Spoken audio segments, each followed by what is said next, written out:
வாழ்த்தி மகிழ்வோம். அகத்தவம் ஆண்டின் ஒவ்வொரு நாளும் மார்ச் 3ஆம் தேதி ஜேம்ஸ் ஆலன் அவர்கள் புக் ஆஃப் மெடிடேஷன் என்ற அந்த நூலில் என்ன பகிர்ந்துள்ளார் என்பதனை முதலில் தமிழ் மொழியில் காண்போம்.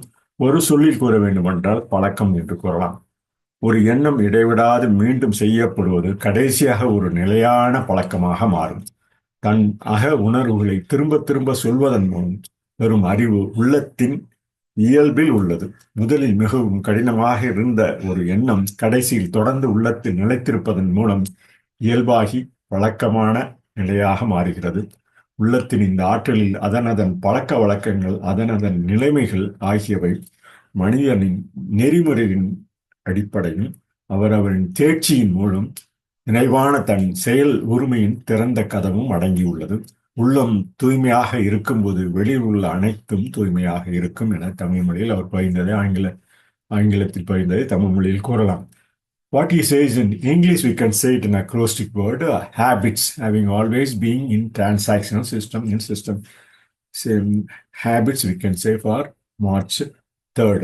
A thought constantly repeated at last becomes a fixed habit. It is in the nature of the mind to acquire knowledge by the repetition of its experience.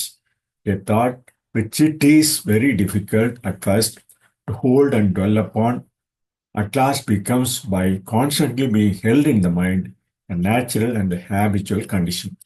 In this power of the mind to form and reform its habits, its conditions, is contained the basis of man's salvation and the open door to perfect liberty by the mastery of self.